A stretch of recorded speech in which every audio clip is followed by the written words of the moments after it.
This is so messy. Well, alright. But like every time I start one of these, I'm dropping something. Hey y'all. Welcome back to another Card Talk with Kay. I ain't really had nothing to say. I'm not gonna lie. I'm very much starting this with very, very minimal to say.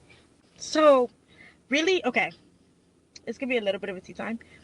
So, something happened to me, but it didn't just happen to me. It happened to me, it happened to Lou, it happened to my sister. Like, there's something going on in the air type of thing happening, I guess. Okay, so here's what happened. Well, I guess not what happened. Um, so this dude. Oh, maybe we'll talk about this. Ooh, okay. So, my question is, right?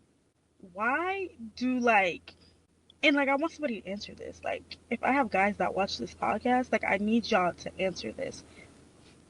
So, the timeline for when a breakup or you stop talking to somebody or something happens, like, girls are so distraught, crying about it, type of thing, right? Like, not me, I'm P, but you're distraught, you're getting over it immediately, right?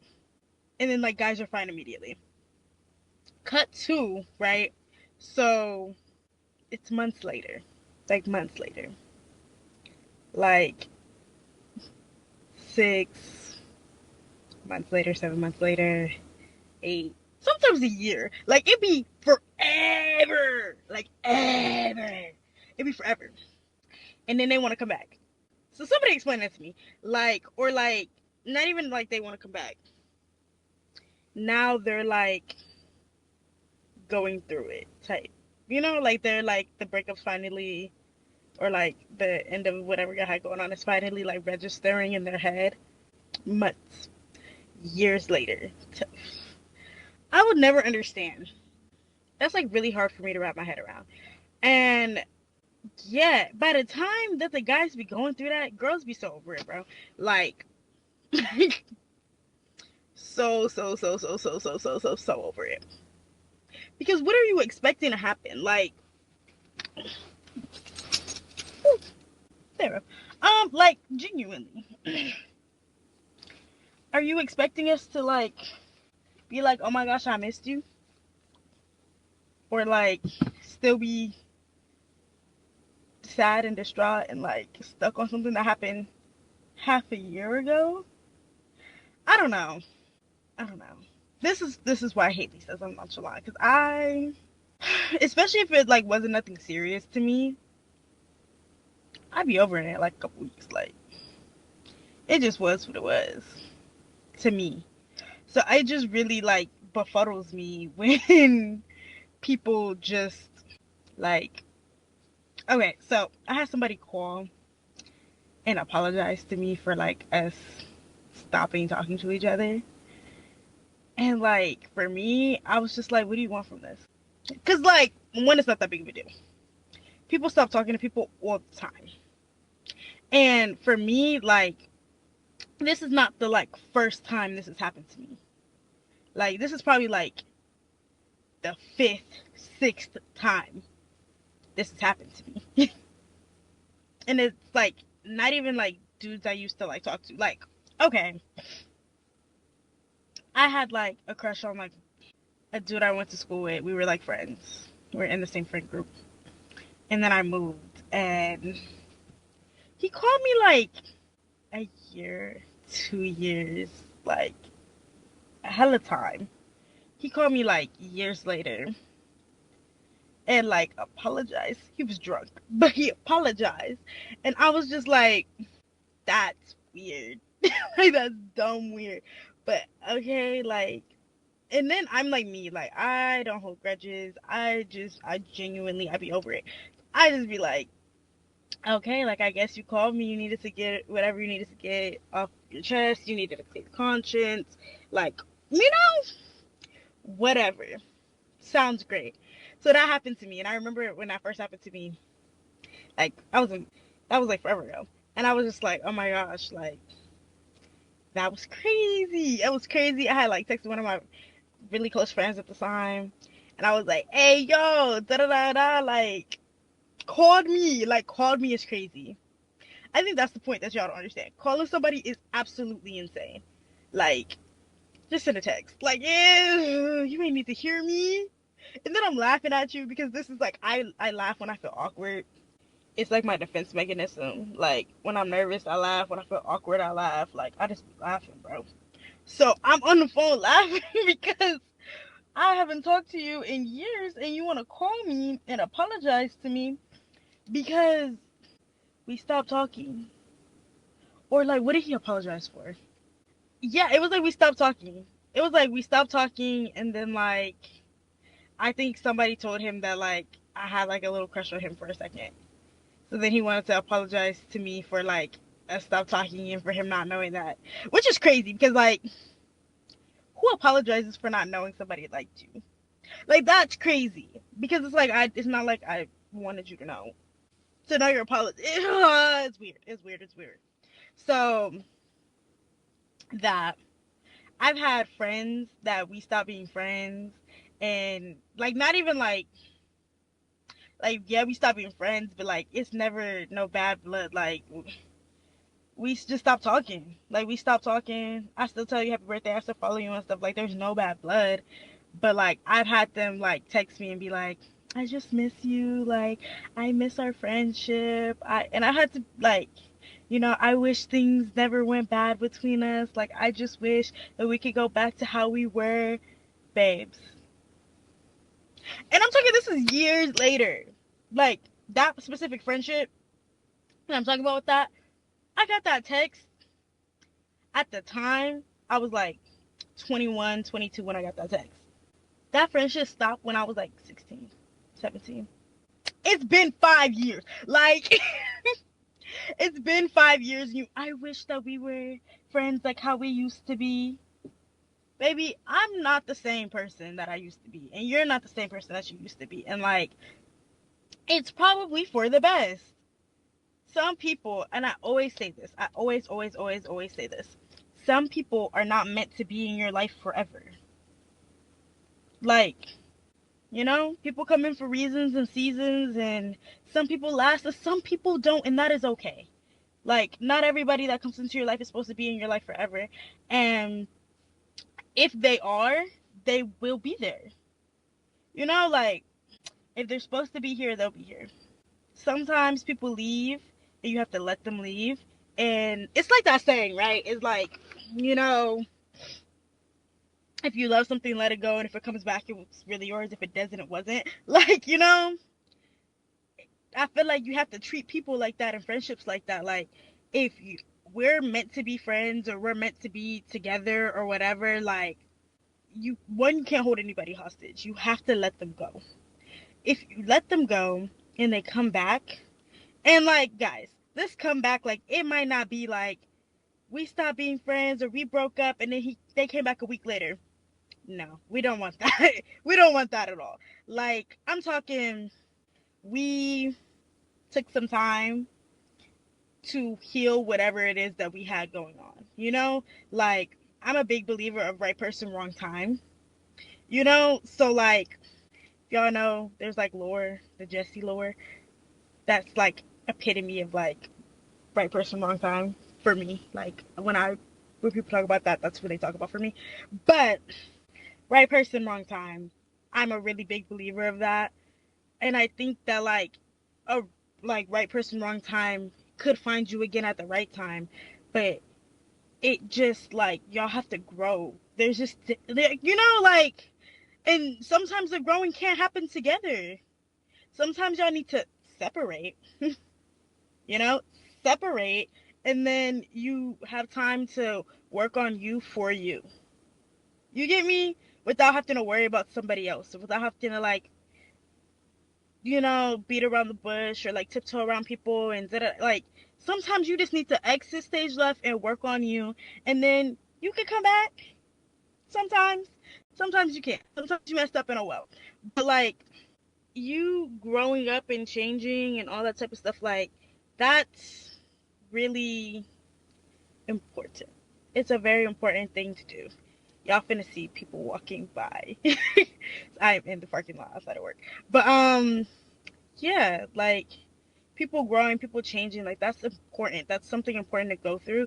And I feel like, you know, sometimes people need to leave to heal. And like I had this conversation with somebody, I think I had it with one of my coworkers, where I was like, I'd be proud of people when they be like, I had to leave to work on me, but I'm back and I'm better. And they're like, no, we're in a relationship. We're friends. We're this and this and that. Like, we need to work on it together. That's what I'm here for. Mm-mm. I can help where I can help. For sure, I can help where I can help. But that's not what I'm here for. Not like that. Like, when you're married, yeah, that's what you're here for. But even if you're in like a long-term relationship, sure, we got some skin in the game, some years in the game, sure. You all got kids together, sure, sure. That's what they're here for. But sometimes, bro, you can't do the healing that you need to do with people or with that specific person. Sometimes you really do need to leave and focus on you, make room for the people that are supposed to be in your life, like you go through seasons where like you have more than one person leaving your life at a time. You get me? And like sometimes you need to have like time to focus on that. Like, okay, so this little car talk is really about this dude that like hit my line. But when I'm thinking about it, like we stopped talking like right after my birthday in July, right? I wasn't really tripping. It was what it was. I was like over it by the time we stopped talking anyway, so I wasn't really tripping, right? But talking to him took up a lot of time in my life, right? It was something that was always in the back of my mind. It was something I was always worried about. It was something, like it's just when you're talking to somebody, that's just it be in your mind. So the month after that, right? That's when my cousin passed. And I'm not saying that it is correlated in any way, but I'm saying that I would have been way worse of a person trying to deal with my cousin passing and date somebody. So I'm actually grateful that it worked out like that, you know? And that's something that, like, wow, my cousin passing, like, it wasn't at all something that I dealt with alone. It's something that I dealt with close friends, with family, you know? Not with people that are getting to know me, not with strangers, like, with people that are close to me, people that love me, like people that I need. Like I needed to make room for my family to be in, for the people that are close to me to be in. Like I didn't have space to put energy towards anything else. Like I had such a packed full life. Like I was dealing with grief, I was dealing with school, I was dealing with so many things. Like I didn't have time to be dealing with the relationship either. You get me? So with that being said, sometimes God makes stuff happen. You know? He makes stuff happen. And it just works out the way it's supposed to work out. And that's like always my prayer. Like when I'm like praying and I'm asking, I'm only ever asking for things to work out exactly how God wants them to work out. You get me? Like, I'm not one of those people that I'm like, I really want this. I really want this. Like, yes, I have goals and I feel like my goals are like put on my heart by God. But like, I'm never asking for success. I'm never asking for this. I'm never asking for love. I'm never asking for da da da da. Like, I'm asking for me to be for him to ensure that I'm living my life the way he wants me to live it. You get me? And like everything that happens in my life is his will for it to happen. That's what I want. So, with that being said, you know, I wasn't that torn up about homeboy not talking to me, and it was what it was. I had a lot on my plate, a lot going on at that moment anyway. But the fact that that happened the next month, and then like, you know, my life was so chaotic and so many things were happening, and it was like I was just so un like I don't want to say I was unhinged, but I was so like not grounded, which is something that I really like feel like I need. You know, like I'm a person, I need to be grounded, and I was not grounded at the end of the year. Like after August, I was probably the most ungrounded that I've been in a very, very, very long time. You know? So it was a very uneasy time for me. And then I had this like change, right? Because I had this conversation where I just felt like I was changing and changing and changing, and I felt like I'm a completely different person now. Maybe I just needed to, like, you know, like these are things that needed to happen in order to aid or push or be a catalyst to my growth, to my change, you know? So that's a big reason why I be feeling like when people gotta go, they need to go. Because sometimes you just have to, like, allow space for growth, you know? You allow space for growth, you allow destruction for growth. Like, you have to. Like, there's nothing you can do for that, you know?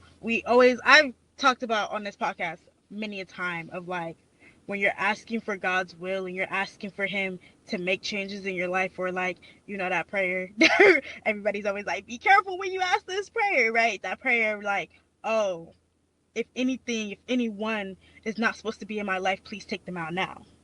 You know, that prayer of like, if I'm not supposed to be doing this, let me know now, you know? And he's so quick with that prayer. That prayer God is so quick with. And, you know, call me a coward, but I be so afraid to say those prayers. But again, my prayer always is, I need to know that I'm living life the way you intended for me to live it. You know, when you sat down and you wrote my book, like, please, please, please, please ensure that I'm doing it justice, you know? Like, I'm following your will. I'm doing exactly what you wrote out for me, you know? And either way, it's gonna happen. Like, if it was written in the stone, it was written in the stone, you know? And I would hate to make a I would hate to make something that was supposed to be a chapter or two in my book seven chapters, 10 chapters, because I keep hitting the same exact lesson. You know, I'm stuck on that same exact lesson over and over and over and over again. I don't want to be that person. I want to take my lessons, I want to learn, and I want to move on. So that's why I go around and handle these situations, how I handle them. And you know, it's so weird for me when I do get these phone calls or these texts of people saying that, because I be wanting to be like, please get off my phone. I pay for this. You're wasting my time, you know? But if it's on your heart, you know, I feel like I'm supposed to. And so when I get these calls and stuff, and like, I be looking at them like, bro, bro, bro. And I feel like I always get this feeling. It always becomes um it's always on my heart to answer, because it's like, even if I don't feel any type of way, even if I don't have anything to say, like, God put it on your heart to get what you needed to get off your chest, right? To tell me something, to talk, even if it was like an apology, because that's what it was last time. It's been called to apologize to me for how we stopped talking or whatever. And I was like, okay, you know, again. And it was like during that whole phone call, he was like, you know, I kept on being like, well, what do you want from this? He doesn't really know what he wants from it, but it's whatever. He was like, I was just thinking about it all day. I just did it, and I mind you, again, something happened 7 months ago, and I'm like, okay, whatever. But again, it was on his heart, and that's what I kept telling him. I was like, I'm on this phone because you called, and obviously it was something that was on your heart, so I need you to get whatever was on your heart off of it. You get me? Because I'm I'm just very big on that. Like, I hate regrets. I don't ever want to regret not saying something. I don't ever want to regret not doing anything. Like, regrets are like the worst thing ever. I've only ever regretted like two things in my life. And I hate regrets. I freaking hate regrets. So I don't want anybody in regards to me to have regrets. You get me? Like, if it's gonna make you feel better, if it's gonna get it off your heart, if it's gonna bring you less stress, I will sit on the phone and let you tell me whatever you need to tell me. Like, it's really not that big of a deal. Yeah. But I do think it's weird because this also happened to Lou. Like, a dude she used to I don't want to say like talk to like that, but like a dude that she was friends with, like called her like right before that person called me, and was like, I just want to get this off my chest, you know, da da da da. And her way, he poured her heart. He poured his heart out to her, and she was just like, okay, like da da da da, you know. She's a bit different than me, but the same. We both kind of were just like, okay, go ahead and get it off your chest. Is we were both over it, you know. And though, you know, after the phone call, of course, I called my best friend. Like I called Lou and was like, girl, what the heck? And she was like, girl, there's some in the air, like these men. Oh gosh, what are y'all going through? And that brings me back to like how I started this. Like, what do y'all be going through? You know, like, and why do y'all always go through it so late? You know, and again, had the dude that called me been going through it earlier, you know, a few months ago, I wouldn't answer the call. I didn't answer the call this time. He actually left me a voice. He left me a voicemail, which is the only reason I called back. Because do you know how diabolical that is in this day and age? Like, I don't leave voicemails. I do not leave voicemails. So for one to like just como de ton, like leave me a voicemail, I don't know, bro. Like it felt weird. So yeah, I called him back. He apologized. I was like, I don't have any like ill will towards you. I don't have ill will towards nobody, bro. I'm not that person. I don't let hate brew in my heart. Like I've seen what like hate brewing in your heart does to people, and I want no parts. So when I'm over something, I'm over it. You know, like I've done the whole like create chaos. I want everything to burn. Like that's young people mentality. I don't like it. It is what it is. Yeah. So yeah, I that's my question. I want somebody to answer that though. Like, what? Why is the timeline so off? Like, why do men always feel it on their heart or feel compelled or like not even feel compelled or have anything on their heart? Why they be going through like the sadness and the breakup and like, oh my god, it's over months later? Like, it be so over by the time they be feeling like it's over. It's insane. It is actually so freaking crazy. But then and then so like I be telling my mama everything. Like me and my mama, we like this. That's my girl for real. So then I told my mama and I was like, girl, this happened. And it happened to Lou and it like low key happened to Mimi. And she was like, what? And then she was like, you know what? They always want to do stuff like this after Valentine's Day. And I cackled. I actually laughed so hard. Because like it is after Valentine's Day when they want to do all that. And you know, like I don't know. The reasoning behind everything, I don't know, guys. Like, I don't know. But I do, like, if y'all know me, I think I've talked about it on the podcast too. I do believe that there are, like, dating seasons in the year. There's definitely dating seasons in the year. Because, like, okay. Because there's, like, the breakup season, which is, like, right before Valentine's Day, because people don't be wanting to buy Valentine's gifts. So, there's, like, that breakup season. Slash Valentine's Day where you have all the couples and then all the single people and they're just like you're either like really bitter or you're like in love or you know some people are just like whatever. So that's happening Valentine's Day and then like you know this is the like dating scouting period now is that like after Valentine's Day people are like okay now I can start talking to people or they start breaking up or whatever, right? You start like you know you're into your little prospects, right? You're finding your prospects, you're building the roster. Now this is for single people. You're building your roster. When you're in a relationship, this is where you're deciding if y'all are gonna break up, take a break or whatever. Because you know what's right around the corner? Spring break. Spring break is breakup season, right? Spring break is hoe time. So by spring break, everybody who was gonna break up would have broke up. Y'all would have been done by the time spring break come around, right? You're on your breaks, you're broken up, you're doing whatever. So that's that time. Spring break, that's the fun time. That's when like all the single people's prospects are like prospected at that point. You know, you're figuring out whatever. After spring break is like preseason, you know? preseason, training camps, we're doing all that. And then this is your chance, right? Because right after spring break and all that, this is where you're deciding if you're going to lock somebody down before summer. Because all the girls are getting ready for Hot Girl Summer. So, if you're going to lock somebody down, you want to do it right after spring break before summer. So, summer happens. We're outside, we're having fun, or we're inside.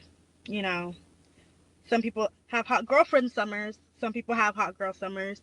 You know, it is what it is. And then after that, we're getting into like the cuffing season. We're at the playoffs after summer. It's starting to get colder. You have all of September to get it together, right?